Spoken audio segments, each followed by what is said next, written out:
Right, Assalamualaikum warahmatullahi wabarakatuh. Good morning, good afternoon, good evening to everyone who's watching live and also who's watching the recording. I am so happy and welcome to the show. Sorry, so welcome to the Moneymalist and welcome to the show. It's me, your host Adam, and hi everyone who's watching live and also the recording.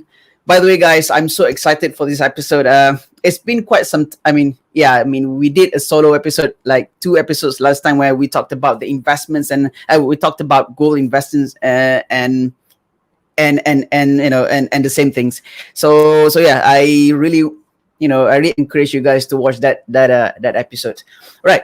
So this episode is we're going to talk about something exciting because for me having dreams and having financial goals is previously it was different things, but as we grow up, right, as we grow up we tend to see like having dreams and having financial goals is as much as the same thing as having a destination, right? So because so let's set the context first, okay? So let's talk about dreams, okay? What dreams are. So basically each and every one of us have their own future dreams, have their own future goals, whatever they want it is in life, right? So the thing about dreams is it changes as we grow up, right? So when we were small, right, when we were small, dumb and young, I mean, not dumb. Okay, so when we're still small, right, after we finish school, okay, let's say habis sekolah rendah, so we have like this dream of having a job, let's say for example, right? And then after sekolah menengah, after preschool, high school, and after university, we have a dream of, okay, we want like a decent job, okay, we want a decent job with a good environment, have good friends, have time on the weekends, have some break, have a good work-life balance, right?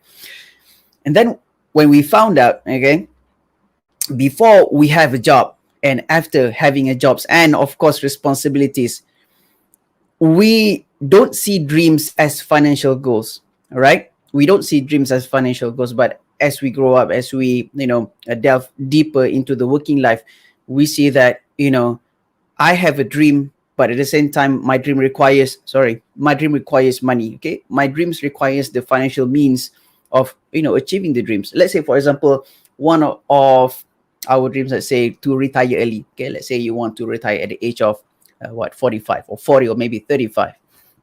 So we can't just go out there and, okay, I want to retire at the age of 30, 35 or 40, right? We can't just go out there, okay, I'm just going to work my ass off, right? And up until that age, I'm going to keep as much money as possible. And when I've reached that certain age, I'm going to retire. It doesn't work like that, right? And it's the same as having financial goals. So what we're going to do today is how we want to take our dreams and combine it with our financial goals and make them work together towards a certain destination, right? So that is dreams, right? And what financial goals is, okay, what I mean by financial goals is you have a destination, you have a goal, you have an end point, and to reach that end point, to reach that goal, to reach the end game, okay, you see what I did that? Okay, to reach the end game, you need the financial means, you need money, okay? So basically, dreams and financial goals is as much of the same, okay? Most of the things that we think about having dreams or having goals requires money, okay? I understand there are goals or certain destination that you want to go that doesn't require money. We do have that, okay? But well, the world is run by money. Where the money flows, people goes, okay? So we're going to find out that in order to achieve your dreams, we need money, okay? So that's the baseline. We need the money, right? So the question is, how can we make our money and how can we make our goals know each other and work towards a certain destination, a certain endpoint? Okay, so I'm going to share my screen right now. Hold on.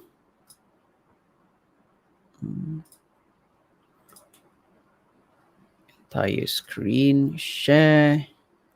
All right.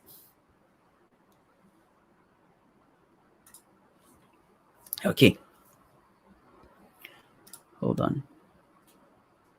Okay. All right. I think let's try this one. All right. Okay. So let's take this step by step. So a dream, a goal, your end game, your end point, your destination is fixed, right? Okay, let's say you want to go here. Okay, so you can put this as your, you want your early retirement, you want your your dream travel vacation, you want your haji or umrah, you want to get married, you want to buy a car, you want to buy a second car, you want to get married or remarried or get an even bigger house, whatever it is. Okay, or you want to quit your job and be your own bosses, right? So let's say you have a goal right there. So the number one thing that you have to ask yourself is, where are you right now? Okay, where are you right now? So this is our starting point, because in order for us to go to where we want to be, we must first understand where we are right now and what are we facing. It's like when we're using Waze, kan? Contoh, I look at this Waze, I don't know, right? That seems like the Waze mascot there. Okay, so let's say when we're using Waze, right? Most oftentimes we already know where we are going, right? We already know where we are going. We can already imagine where we want to go, where we want to be. Let's say we want to go to our friend's wedding. We can imagine how the friend's wedding would be. Okay, we can already imagine how many people are there. So when we want to use Waze, we almost already know our destination and we can imagine our destination. But what do you have to do before you even press go? Okay, before you press go to start your navigation, what is the first thing that you have to do? You must put your current location, right? You must put your current location, because when you put your current location, only then, okay, this Waze will show you which road you can take. Okay, sometimes there's like 3 or 4 routes, right? Okay, which road you can take, how the traffic jam is, okay, what is the weather like, is there any police, okay, is there any roadblocks, okay, is there any hail or raining, okay, and it can also calculate how much toll do you have to pay in order for you to get to your particular destination. We take the same concept and put it into our road dream roadmap, okay, or your financial roadmap. So you have your goal, okay, but first you have to understand where you are right now in order for you to go where you want to be, right? So because when you already know where you are, then you can understand what are the steps that you need to take in order for you to reach your destination. Okay, so guys, we're going to talk like, from general concept, and then we're going to go on deeper and deeper and deeper. Okay, so this is what having a financial goal is, or having a dream is. Okay, you have to take specific steps, right? So because now it's still cloudy, right? Now it's still cloudy because we already set our destination. The next thing we have to set is the context. Okay, what is the context of our destination? And then you can set the content. Okay, whenever you want to plan something, you must set the context and then you set the content. Most people go to the content without even thinking about the context, right? So what I mean by context and content. So the content is, let's say this is you going from point A to point B, right? So the context is this, the bigger picture. This is the context. And the content is sorry, tongue twister. It's the specific steps that you have to take. Okay? So whenever you have a goal, you must first set your context, and then you go on and set your content. Okay. So this is the first thing that I want to talk about. Okay. Context and content. Let's say, for example, the first thing is let's talk about retirement, because I do want to retire early, right? Not retire from, I mean, my idea of retirement is I can do what I love without having any constraint. Okay. So yeah, that is my simple of idea of retirement. Okay. So let's say our goal is retirement. Okay. So that is our B point there and A point where we are right now. Okay, so let's say I want to retire early. So the first thing that we have to set is the general overview of retiring early. For example, the most important thing is, what is the age I want to retire? Okay, let's say now my age is 30, right? And I want to retire at the age of 50. Okay, I want to retire at the age of 50. So after you set the context of, retiring at age 50, then you only have the context of, okay, I have another 20 more years to work with before I retire, right? In 20 years. Okay. After you set the context, then you can get the content right. So that is the first thing that we already set for our goals. Okay. The next thing is that, how much money do I need? Okay. How much money do I need to retire? Okay. So when we talk about retirement, right? You have to know, you have to ask yourself, what is your lifestyle after you retire? Do you want to live like, you want to live the same level, or like, do you want to retire and live the same way you're living right now? Okay. If you're living comfortable, you want to retire comfortably. Okay. Or when you retire, you want to have more money than you have right now. Or when you retire, you want to have less money than you have right now. Okay. And there is no right or wrong. It is entirely up to you. Okay. Let me put it an example. Let's say now we have like, okay, $5,000 of income per month. But your actual need for food, drink, and utilities and whatnot, you only need $2,000, for example. Okay. So when you retire, you don't need this extra cash of 3,000. You don't want to buy things. You don't want to go to vacation. You just want to sit home and watch Netflix and drink your coffee, be with your wife or husband or with your kids. Okay. You don't need the extra 3,000. So when you retire, you might only need $2,000. Okay. Compared to what you have now of $5,000 of income. Okay. So the other route is that you want to retire, you want to have more when you retire, which is, let's say now you're having $5,000 of income. When you retire, you want to have at least $7,000 of income. Adam, kenapa pula I nak lebih? Why do I want more? Okay, maybe it's because of, okay, when you retire, you'll be spending more time at home. Come to think of this, right? Okay, if I ask this question, because people think when they retire, they spend less, right? Okay, so it's like this. When do you spend your money most? Okay, so is it, let's say during the 7 days a week, right? Do you spend your money most 5 days working, or you spend your money most in the 2 days of holidays? Okay, 2 days on the weekends. Most people, they say, of course, on the weekends. Why? Because on the weekends, they'll be taking their parents, their family to holidays. Okay, they'll be shopping. They want to go eat, like, I don't know, burger and lobster at Genting, or go to JPO or JPO. Okay, all those things, right? So basically, the thing is that when we retire, we have 365 days of holiday.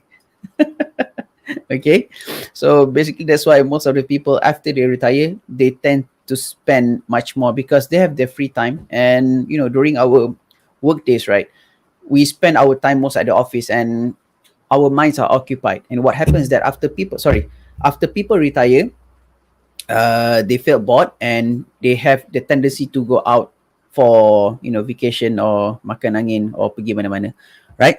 So yeah, so that is your second choice. Or the third choice is that when you retire, you want the same income as you have right now. Like, I have $5,000 right now. When I retire, I want $5,000 when I retire every single month. Okay. So let's say we choose this. Okay. So let's say I'm a minimalist. I don't need more money. Okay. I'm good with what I have. I can even live better off if I have less. Okay. All right. So let's say I need at least $2,000 when I retire. Now you have a context of, okay, in the next 20 years, okay, in the next 20 years, how much you need to have every single year saved, okay? How much you need in the next 20 years saved so that, okay, when you retire, you have at least $2,000 per month to spend.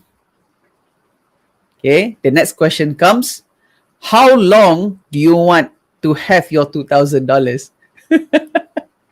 How long?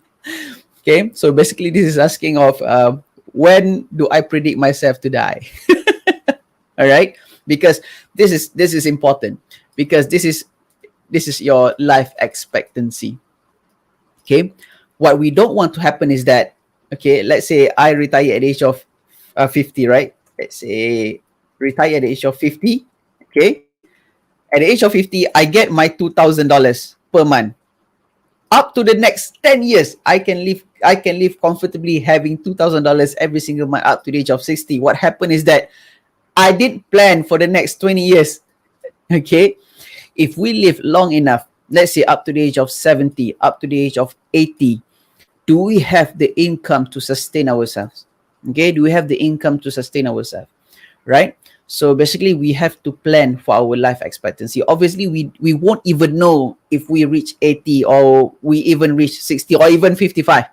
Okay, but we can't exclude the probabilities that we might even live past above 80. Okay, because we won't know our future. So the best thing is that we should plan for the worst. Okay, this is so contradicting. I mean, living longer should be the best, right? Not the worst.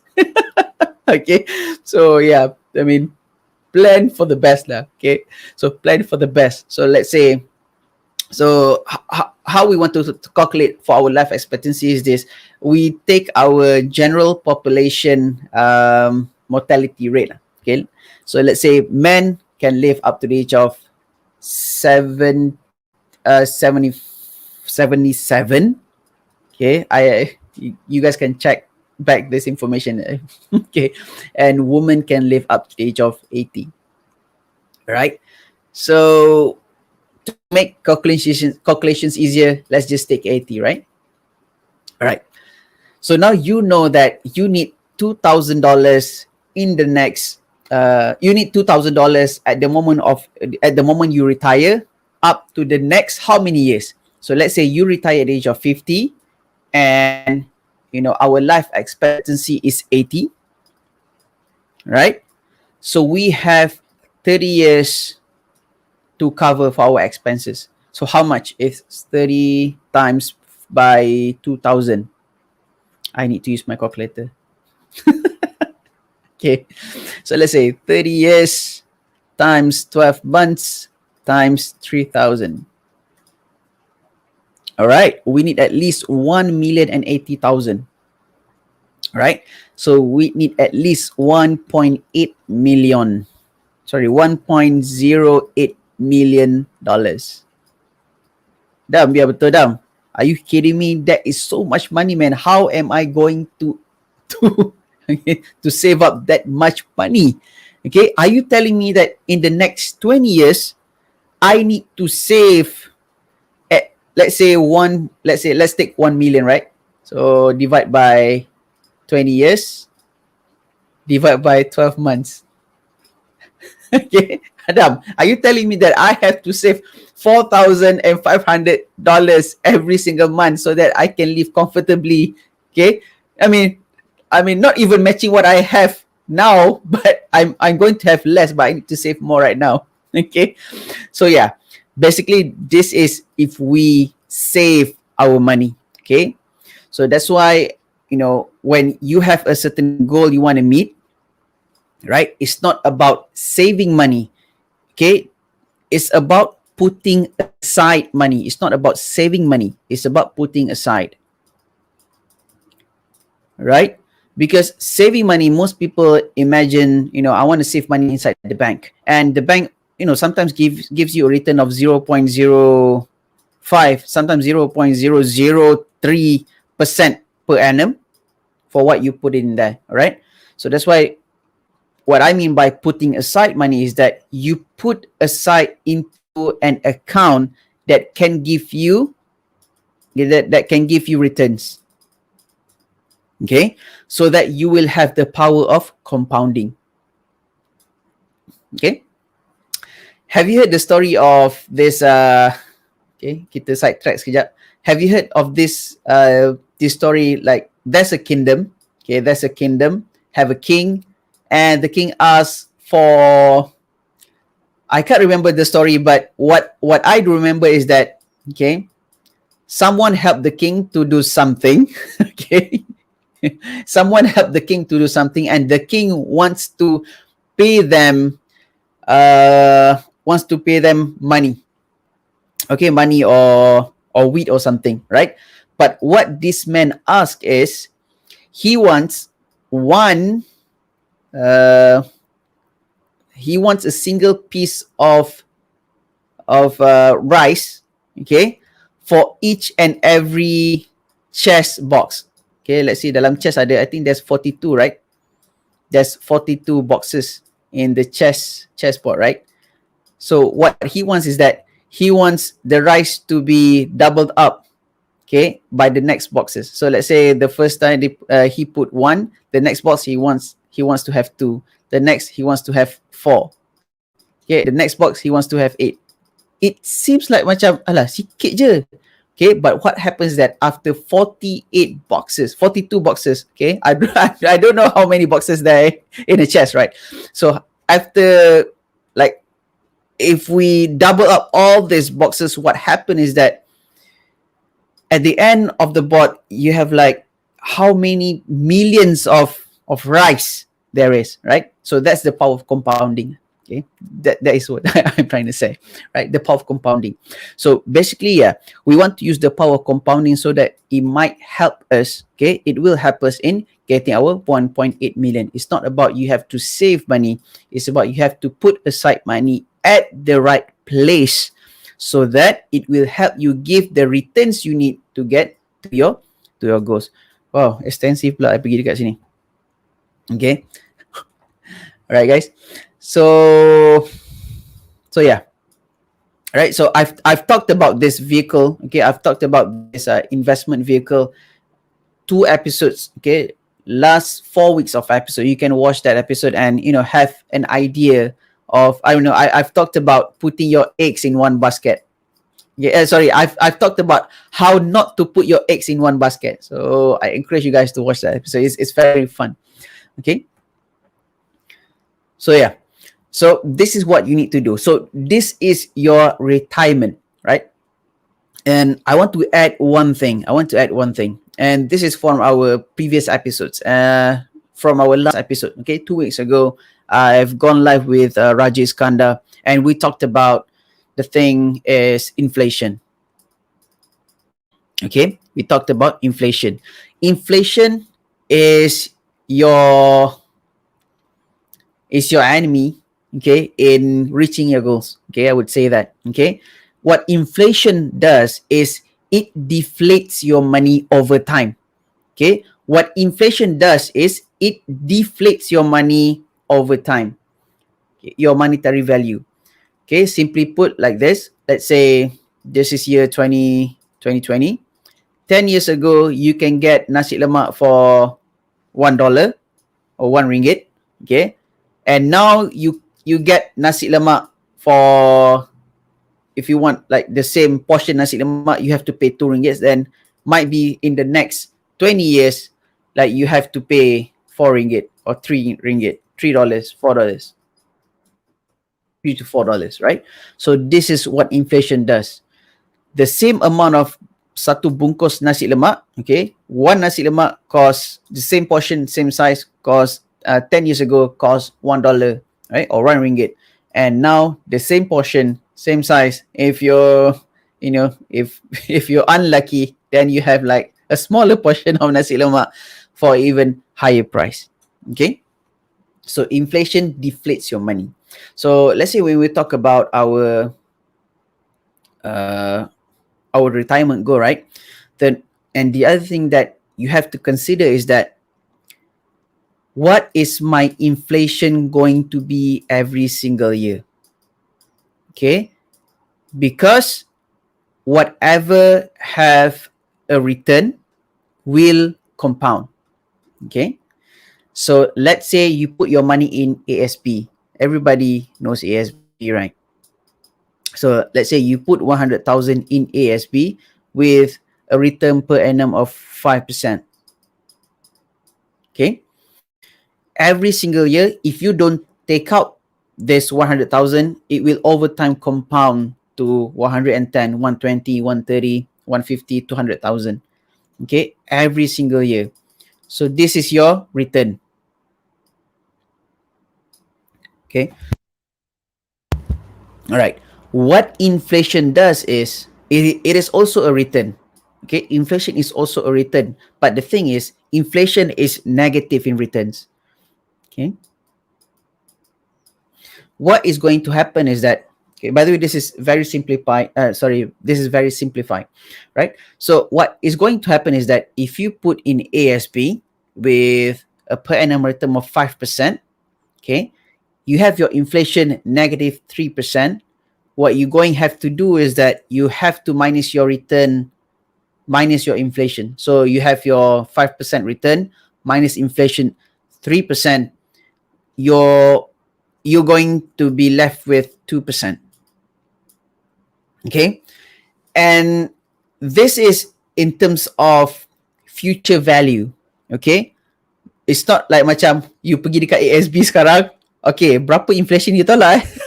Okay, don't go and do that.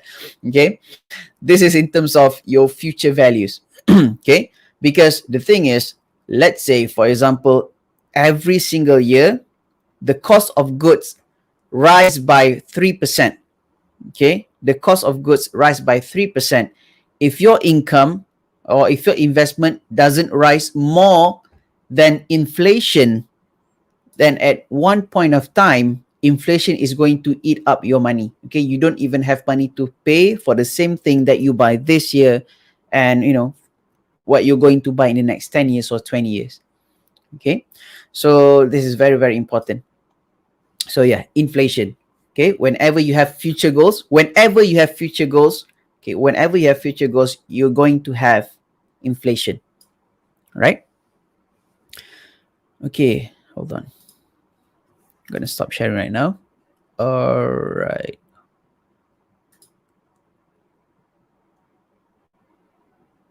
Okay. All right. By the way, guys, if you have any questions, you can post it in the comment section. Of course, I'll read your questions. Okay. I'm gonna continue sharing my screen. Okay. The next thing I want to talk about is this concept of distraction. Okay. Whenever we have goals, right? Okay, we have to face with distraction at anything. Any goals you have, there will always be distraction.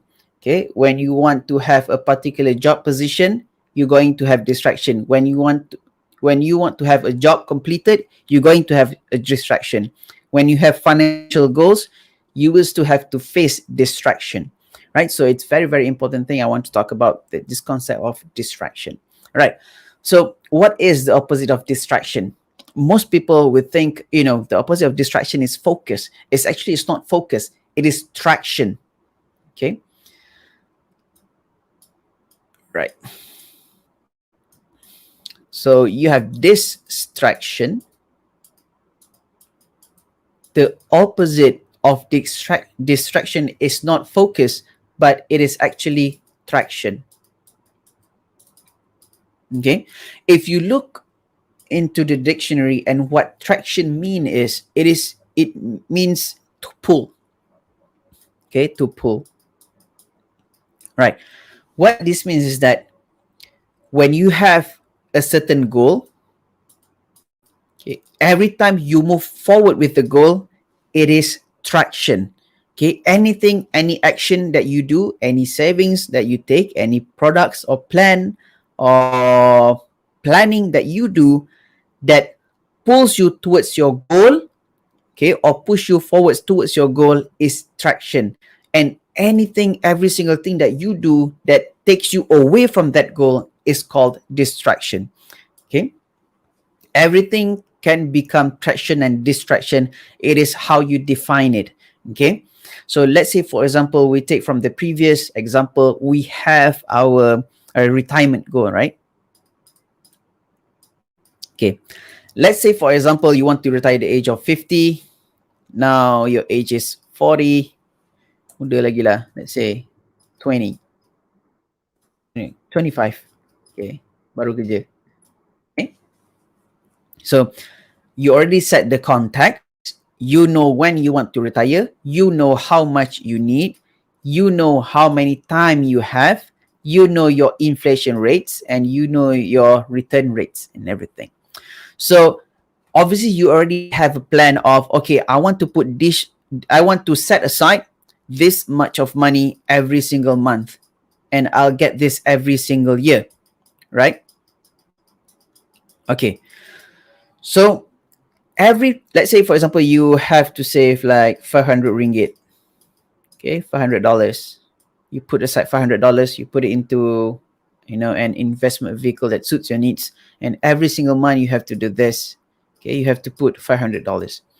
Okay, so each time you put $500, each time you put aside $500 and put it into your investment account, that is called traction. Okay, that is called traction, because it pushes you closer to your goals. Okay, let's say you need at least 2 million when you want to retire. So every single time you contribute to your investment vehicle, okay, to your funds and whatnot, you are contributing to your goal. Every time you contribute to your goal, that is called traction. Okay, the other thing is distraction. Distraction is whatever pulls you away from your goals. So it might be, let's say you should have put $500 inside your investment account, but what happened is that some new iPhones got released, or older iPhones got cheaper, okay, or the new MacBooks released, or iPads, or you go on to a vacation and whatnot. Okay, the money that have to be used, okay, to fund your retirement, when you put it somewhere else, okay, this is called your distraction. Because every time you spend from that fund, or from that same amount of money that you're supposed to put into your investment funding, is called distraction, and distraction disrupts you away from your goal. Okay, so the thing is that when we define what distraction and traction is, we get a more clearer picture of what we're going to do. Okay, let's take a very simple goal. Let's say you want to go on a vacation at next year end of 2022. Okay, you want to go on a vacation, and now it's January 2022. Okay, you want to go on a vacation, and for the vacation, let's say you'll need $10,000. You need $10,000, and you have 12 months to get that much amount of money. Okay, so when you have your paycheck, when you have your wages, paycheck, or commission and whatnot, every time you put into your savings account or investment account, okay, for your vacation is traction for you. Okay, but every time you spend, you go unnecessary shopping for the things that you don't need. Okay, that is called distraction. It keeps you away from your goal. So it might be a very, very simple concept for you, and it might be a very complicated concept for some. So it depends on how you look at it and how you apply it. Okay. So, all right. So we talked about goals. We talked about having a destination. We talked about having an endpoint. We talked about having an end game of what you want in the end. And we talked about context and content. Whenever you have a goal, you must set your context, and then you go out and set your content. Do not ever set your content without your context. You can't just macam, okay lah, this month I nak pejam mata, simpan je $50. I nak pejam mata, simpan. Okay, for a starting point, that is good. Okay, but for the long term overview, you will not have clear of why you kept the money in the first place. Okay, the thing is, saving, okay, if you don't have a proper goal attached to it, is going to be deferred spending.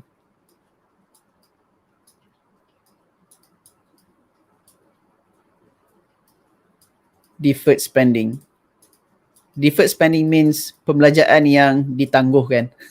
Okay, you tangguh. Benda tu memang nak belanja kak, cuma tangguh, tak tahu belanja untuk apa lagi.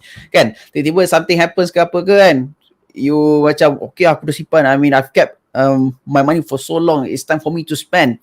And something happens, then you spend your money. Macam tu je. Okay?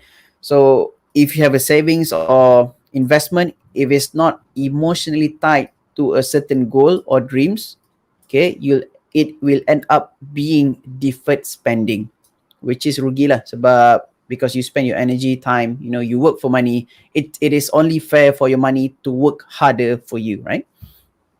So yeah, so if you don't set your context, if you just focus on the content, okay, which is you just want to save money without even knowing why you want to save money, there is going to be trouble in the future, right? So this is the first thing that we talked about. The second thing is that we talked about distraction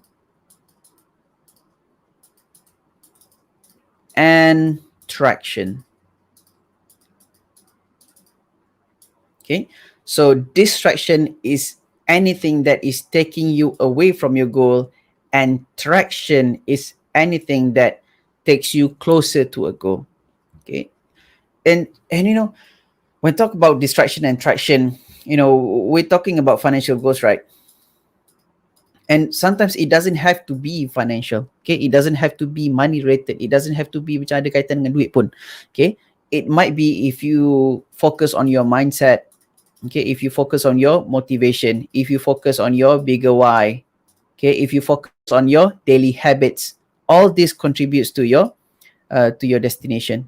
Okay, if you focus on your morning routines, if you focus on your family, if you focus on yourself, if you focus on exercise and whatnot, although it's a financial goals, but let me tell you this, emotional or financial goals is closely related to your emotional well-being. A human being, you know, can have good financial knowledge. They can have like so much amount of money. Okay, they can have millions, but if they don't have emotional control or, you know, the emotional intelligence to handle themselves, they might splurge on something they don't even need. Okay, they might even save too much. Okay, I've talked about this, I think, in the second or third episode of the Moneymalist. Okay, I've talked about how emotion really affects how you think about money. Okay, how emotion really affects how you handle your money. Okay, do you handle your money well or not well, right? So anything that you do that drives you towards your financial goals or your dreams is called traction. And it doesn't have to be financial means. It doesn't have to be that every single ringgit that you save, but it's about focusing on what are the habits or routines. Okay, let's say, for example, if you make a habit of, okay, every Friday I want to cook at home and bring it to my office to eat. Okay, you might save a few bucks there. Okay, and it contributes to your goal. that is developing a habit or routine that saves you, that consequently saves you money. Okay, right. So the third thing, right?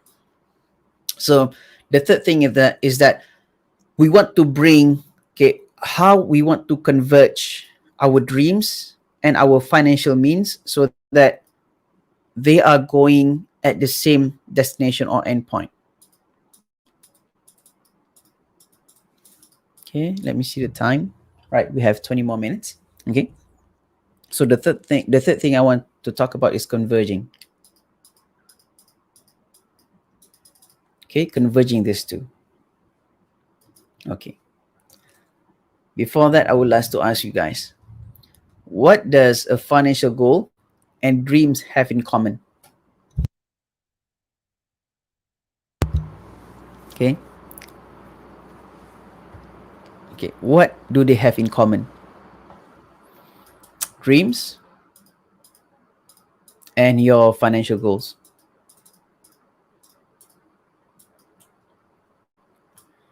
Okay, what they have in common is that they provide you with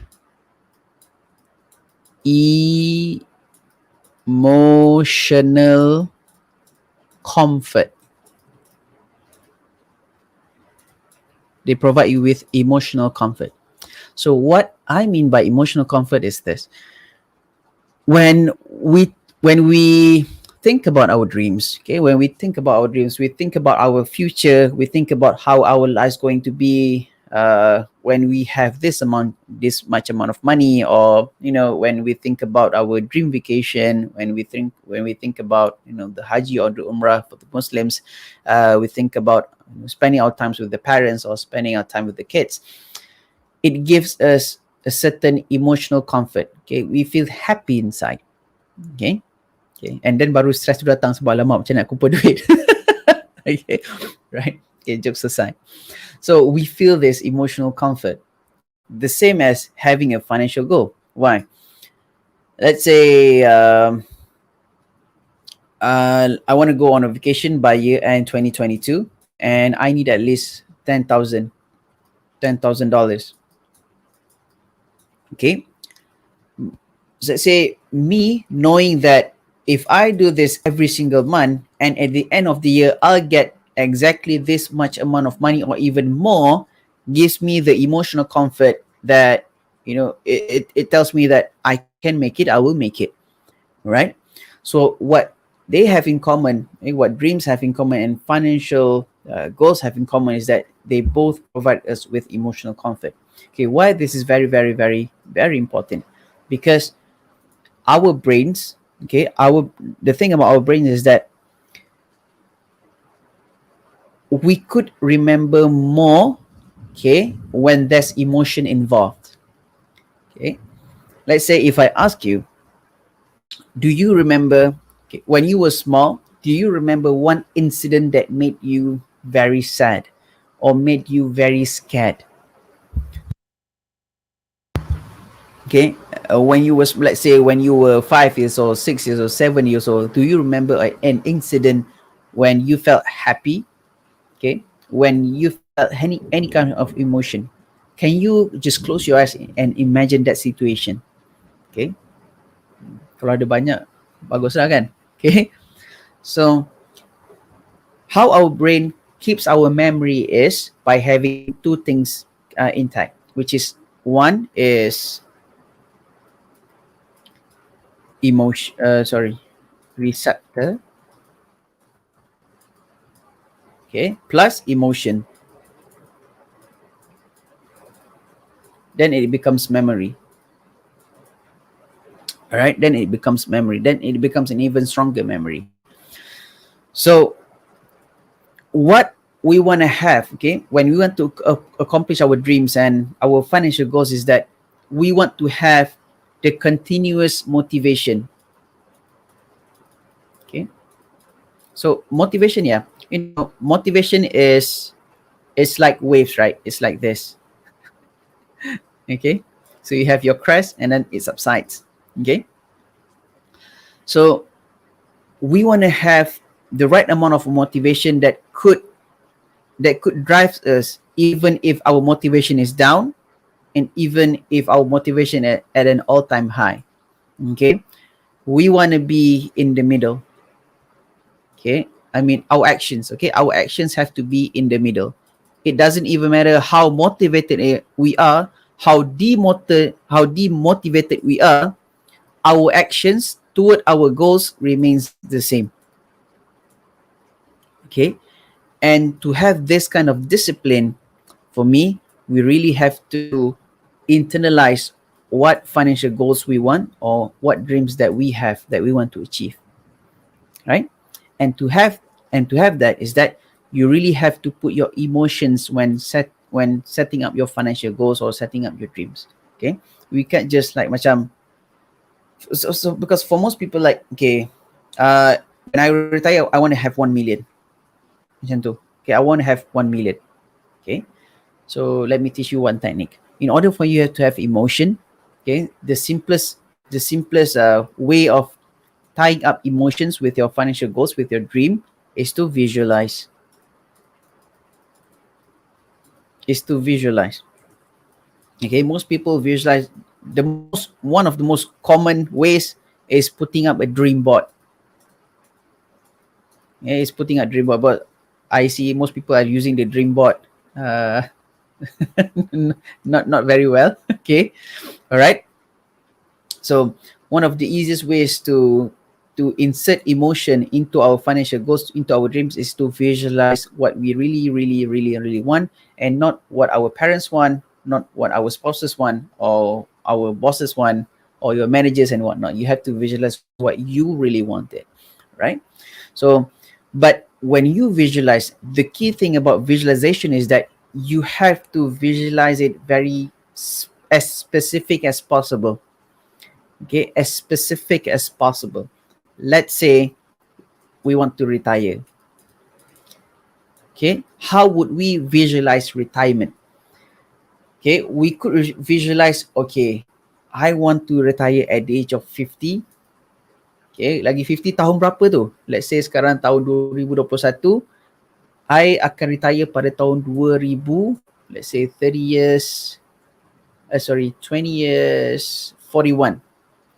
Okay, so you could imagine yourself flipping up your calendar at January 2041.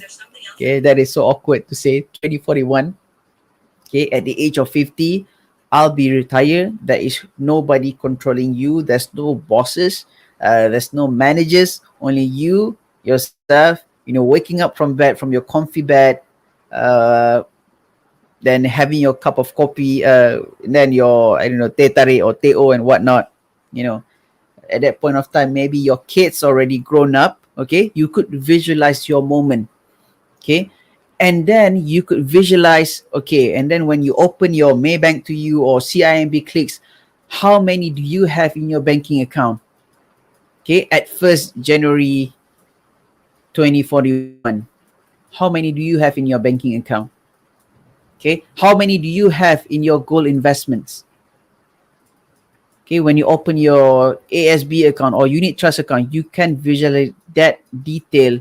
Okay, the more detail, the more colorful it is. Okay, if you can imagine the sound, okay, if you can imagine all the colors and whatnot, you will have your emotion tied up to your future visualizations. Okay, this is a very, very powerful technique, right? Okay, so that is one way. Okay, that is one way. The second thing is that you could also imagine, if you achieve this financial goal, or if you achieve your dreams, right? What do you get? Okay, what will you get?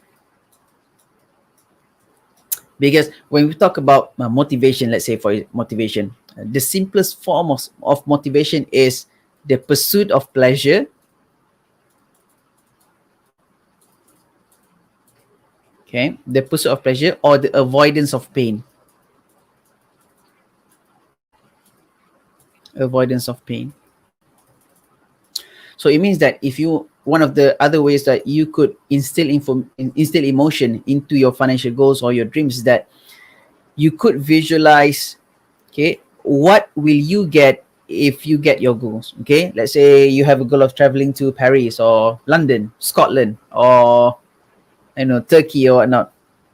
Okay, what will you get? Okay, all the, you get to experience the winter ke, dapat main snow, or you dapat main ski ke, or you get to see the people there, the culture, whatever you like. Or the other thing is that you could imagine, what pain will you suffer if you don't get your goals. So by the way, guys, this pain and pleasure thing, there is no right or wrong, because some people say, we have to visualize more of the pleasure because pain is negative, and some people say that we have to uh, visualize the pain that we could be experiencing, because negativity is much more prominent, it's much more stronger motivation than pleasure. So I just want to tell one thing, that this is subjective. Okay, some people are more motivated when thinking about pleasure. Some people are more motivated when thinking about the pain that they want to avoid. So you could test this, and when you test, visualizing your pain or visualizing your pleasure, okay, you could think about, okay, which one of this brings you better positive feelings. Okay, gives you positive feelings. Okay, which one of these gives you a feel good that you want to do what you want to do. Okay, so it depends, right? So that's the third thing I want to talk about. So how you want to converge your financial goals and your dream is that by putting on emotion. Okay, and the other thing is that how you would put your financial goals and dreams is, most often than not, our dreams will have a financial means of it. Okay, by converting just like a mere dream. Okay, I would really say 99.999% out there, every dream requires money. Okay, most of the dreams require money, right? Okay, so the next thing you can do is that you have to tie up financial means. Okay, you have to tie up the financial amounts to your dreams. Okay, let's say you dream to whatever dream, dah banyak dreams lah kita cakap kan. Let's say if you want to uh, bring your family somewhere, or be at peace, be happy or whatnot. Let's say even for being happy, right? Even for being happy, you still need money. It's still money, right? Okay. So yeah. So that is the third thing that we talked about. All right. Let me stop sharing my screen. Okay, guys. So we have like another 5 minutes there. I just want to end the session right here. I really had fun talking about dreams and talking about our financial goals. It's very close to my heart, because previously when I dream, okay, when I have like certain dreams, like I was the positivity type of guy, like macam okay lah, mesti boleh. But then bila tengok macam as we grow up, right, and as we take on more responsibilities, we came to know that in order to get my dreams, I need this, I need money, right? I need money.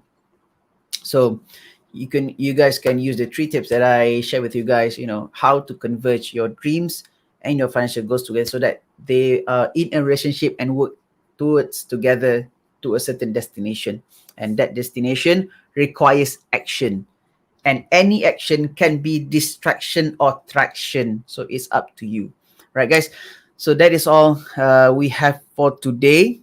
By the way, guys, if you want to view the previous episodes of the Moneymalist, you can go to the link down in the description down below, or if I can put, hold on, okay, you can go to this website. Okay, you can go to this link, bit.ly/the Moneymalist, right? There's previous episodes right there. And also, if you want to engage with a licensed financial planner, you can also go to the same list and engage with a licensed financial planner and get a licensed advice. Okay, so that is all we have for today. I'm really happy to spend my time with you guys, and until next time. By the way, guys, oh, sorry. Okay, and by the way, guys, next 2 weeks we're going to talk about a really, really interesting topic, which is cash flow. It's very interesting. I'm going to see you guys in the next episode. Until next time, take care and stay minimalist. Bye, everyone. Ciao.